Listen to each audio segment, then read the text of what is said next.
Welcome to Battleground T20, the second day of the double headers today. Big matches coming up your way. Mumbai Indians take on Sunrisers Hyderabad in the first match in Sharjah, and then the battle between the two teams who are rooted at the bottom of the points table. Chennai Super Kings, led by MS Dhoni, will look for a revival, a touch of revival against KL Rahul's Kings 11 Punjab, who performed well, but they find themselves on the wrong side of the result most often than not. But before that, we'll talk about the two exciting matches that took place yesterday. Joining me is Rasesh Mandani, as usual. Rasesh, it's we have to do it quickly because there are four matches to talk about. So let's first talk about RCB. Everything falling in place for them. Virat Kohli also back in form, but let's start by talking about their bowling first. Yuzvendra Chahal. Time and again, this man comes up with the best performances for his team, and his 3 wickets yesterday, perhaps the difference between the two teams. You are back in form as well, Arnab. Getting Chahal right. Getting a trump card right, 1 out of 22 is not easy. So well done for that. Again, Chahal, he was the key bowler because he has been the key bowler for the past few seasons. So, that's one of the differences. Conventional leg spinner doing well, leading the pack when he's having runs all around him. This time around, obviously, he's helped by the fact that Sundar's bowling those economical overs.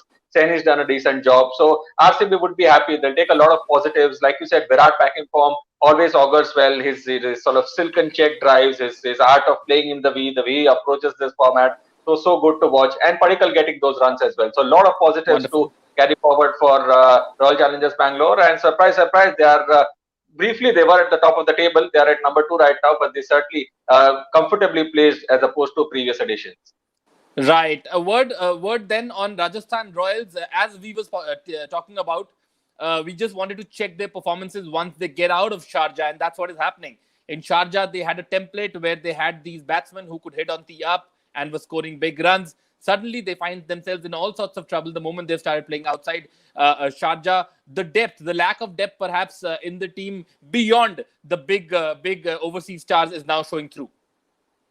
Yes, they need to be careful because it shouldn't come to a stage where by the Stokes, Ben Stokes is available. There's just too much of ground to cover. So, but I think there are the limitations are obvious. Just the way RCB knows about the limitations in the depth, RR knows about the limitations with their batting. So that the top three, at least two of those three, have to perform, and they have to perform outside Sharjah. They couldn't do it second consecutive occasion, and that led to their downfall. Right. This hoopla about Stokes also, perhaps he's a great player for England, but he's not really delivered for Rajasthan Royals so far. So I don't know what's this hoopla about. Stokes will know. He will come to the party. I'm pretty confident of that. We'll see to that. I think he's going to struggle in the heat for sure. But anyway, let's move on now to the big scoring match again from Sharjah yesterday. Shreyas Iyer playing a captain's knock. We don't really talk about Shreyas Iyer when it comes to big hitting and all that, but there he was playing a captain's knock, leading his team from the front. They needed somebody to stay on till the 20th over to push the target to a point way beyond 200. So that, as we saw yesterday again, 200 or 210 is quite chaseable in Sharjah. Perhaps even the score that DC put up was also chaseable, a matter of a few hits, as Dinesh Karthik said. Oh yes, the Sharjah provides batsmen a license to thrill, and certainly the DC batsmen made the most of it. Like we'd spoken and discussed, that the likes at least two of the three made the most of it. Shaw, Dhawan, Shreyas Iyer, all three of them had an opportunity. I mean, it's a dream to get an opportunity to bat at the top order. You should make the most of it. And Shreyas Iyer handles the spinner so well. He uses his feet. We don't see too much of that in this format these days. He does it so effectively. And he pretty much sealed the issue there. 228 was always going to be a tall order, not impossible as it turned out, as we know, but a lot to ponder over for Kolkata Knight Riders because I thought it was a good strategy to go in with an Andre Russell at promoting him up, but he made that elementary error of getting out to Rabada. I mean, he knew there was only going to be that 1 over. He was brought in for that, getting out to that short ball. So the master of strategy is this Delhi Capitals team, and they got it right again. And Kolkata Knight Riders will have to review some of these decisions, whether they're leaving Owen Morgan a bit too late. Right, but the difference, the real key difference in that match eventually turned out to be the 19th over by Anrich Nortje. What a performance in a match where there are close to 450 runs being scored, to bowl 4 overs for just 33 runs and pick up 3 crucial wickets. I think he was by far the man of the match yesterday. Yes, he's stealing the show while all the focus is around his fellow South African fast bowler Kagiso Rabada. Nokia's pulling together those economical spells of fast bowling. He's using the short ball well. He's getting the wickets as well. So slightly getting unnoticed, but you're right. He was such a key bowler. Also creditable was Russell's spell, but he ended up on the losing side. Nokia is certainly making the difference for Delhi Capitals. Yes, he is, and Delhi Capitals are pretty much close to. Are they on the top of the points table right now? I think they are. Currently Yeah, they are. placed at the top of the points table. They have a good, healthy net run rate as well. Let's see how that pans out in the days to come. Big matches today. First up again, first day match in Sharjah. So we'll have to see how that comes about between Mumbai Indians and SRH. We can say both informed teams. SRH have turned things around and won 2 on the bounce, but then this will be a different sort of a competition against a team which has big hitters in form.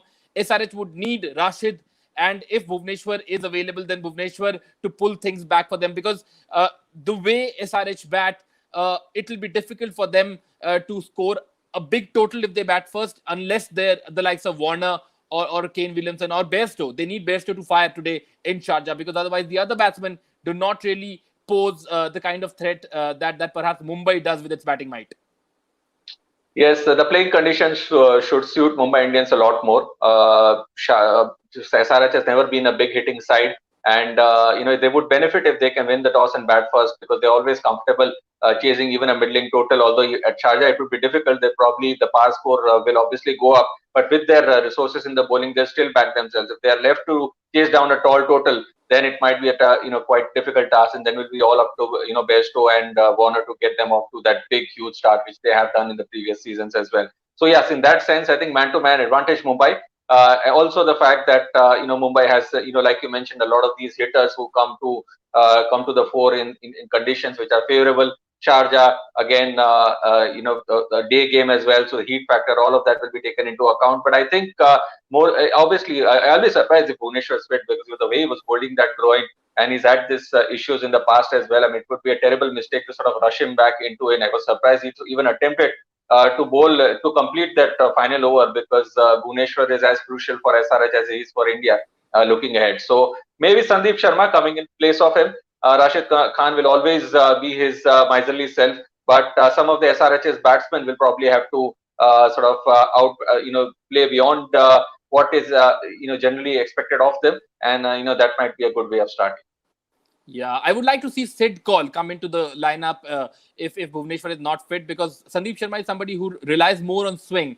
And I don't know, a day match in Sharjah on a flat deck, how much swing will he get, how much support will he get? Sid Kaul has a little bit of pace, knows how to bowl in the block hole, has a good knuckleball also, and has been doing well in domestic cricket of late. So Sid Kaul might get an opportunity, and SRH would do well to look at that option. Talking about the big hitters, Hardik Pandya, Pollard, I would love to see Rohit get a double hundred in IPL.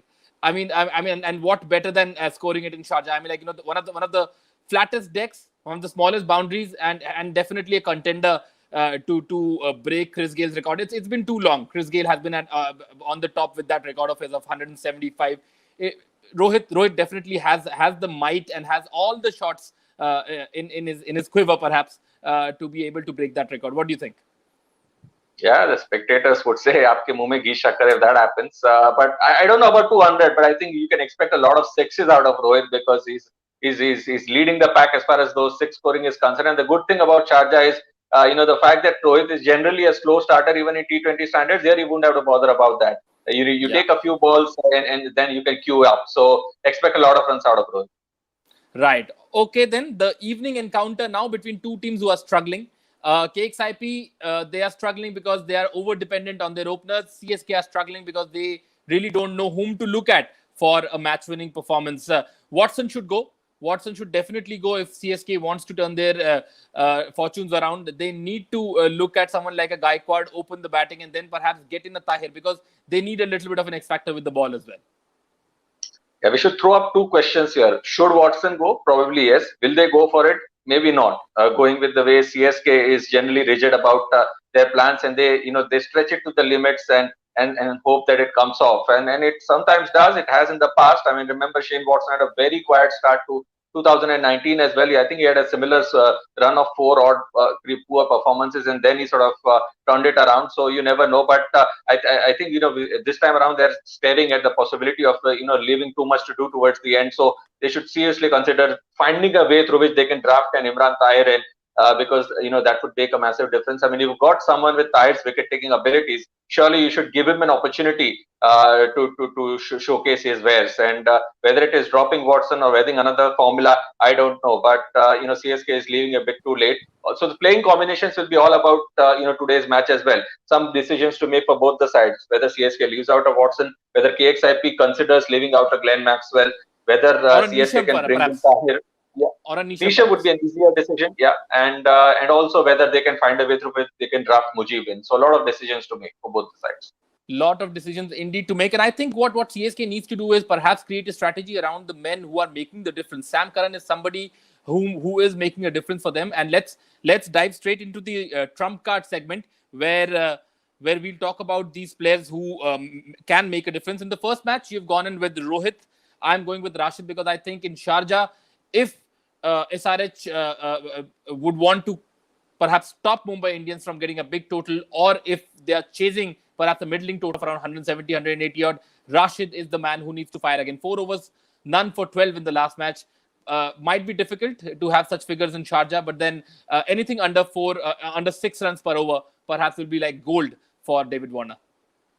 Oh, absolutely. And the good thing about Rashid is even if he doesn't pick up wickets, he sort of contains the scoring rate so much that the man is partnered at the other end ends up picking up wickets. It happened with Samad in the previous match as well, with his loopy leg spinners getting those wickets. So Rashid always a crucial factor, and Rohit we've discussed enough. I mean, the man we should watch out for. You are gunning for a 200. I'm gunning for a lot of sixes out of him. Right, and you've gone in for Curran in for the second match. Sam Curran, we were talking about him. Essential that I think there's a lot of criticism that Dhoni gets for his decisions sometimes, but then the man can see through a few things, and that is the reason why perhaps he has promoted Sam Curran up the order. He knows his batting is not clicking, and that is the reason why Sam Curran was sent up. Perhaps Sam Curran could have been able to do the job had he batted up in the last match also when CSK finished very close to chasing down that target. So I think they should base their strategies around these informed players. Yeah, but do it consistently. I mean, they pulled it off with that first victory in the first match, and then they deserted that ploy. In the previous match, when the asking rate was going up, they didn't do it, and Sam Curran towards the end was getting those hits going. Dhoni was struggling. So, expect him to be promoted to number 4 at least, and which will probably be ideal. My ideal combination would be Gaikwad, Faf du Plessis, Raidu, Curran, and then Dhoni, Jadeja, and Bravo to sort of floaters depending upon the match situation. But Curran, because he's getting some fluency going with the bat as well, and always an asset with the ball. So, that's my trump card for this match. Right. I'm going in with Rahul because against CSK, they would need a good performance from the top two. Mayank and Rahul have been the guys who have been bearing the cross for the team. And it looks like it'll pretty much be the same for the rest of the season because they really don't have a lot of depth. Puran might fire, might not fire. Karun Nair is abysmally out of form. I don't know why they're keeping with him. Perhaps they don't have the depth of Indian batsmen. And definitely these two will have to come up with the goods against CSK, whom we know can perhaps turn the table at any point of time. Yes, and Rahul will have to take it upon himself. If the team is not doing it for him, he has to do it himself. He's the captain, and the start that they've got in this season, they can't let it go waste. Because the points table will not say how well you played and how many resourceful cricketers you have. Eventually, you will have to need to pull together victories and get up on the points table, and they can't slip further. In that sense, this is a crucial match for both the sides because both of them know if they lose this one, then they're leaving themselves too much to do towards the end. Even that has been done in the past. Teams have had this string of victories as well, but you sort of give yourself a better chance if either of the sides can adjust at a victory today. Right, Rasesh. Before we wrap up, just a quick question. I've been thinking about it a little bit. The way the points table has gone so far looks like it's going to be a very, very close fight for the 4th spot this time around as well. Last time was one of the closest. A team with 12 points managed to qualify for the playoffs, which was the least perhaps that a team had needed to qualify for the playoffs. It seems like moving towards the same thing. And if we know either of these two teams will win, KXIP or CSK. So that means one of these two teams also go up to 4 points. And then there will be at least a chunk of good 3-4 teams who will be stuck on 4 points. So looks very interesting right now. Yeah, fairly evenly placed. It's almost like a quarter of the IPL is now done. So a good time to look at the points table. Yes, that's how it looks. In fact, I think the only team which is looking a little disoriented and out of place is CSK. That apart, every other team is looking like they've got enough to even pull together a series of victories, even if they are sort of placed behind. So very interestingly poised the IPL at this point in time. Wouldn't it be great for CSK to now suddenly find some resources and turn it around? Yeah, it'll be great if Dhoni can put his hat in the ring, and perhaps it's going to go down to the wire. And that's what IPL has been all about. Thank you very much, Rasesh, for your invaluable points as always. And we'll be back reviewing these two matches tomorrow. And of course, look forward to the single match that will be played at 7:30 on Monday. Thank you very much for watching.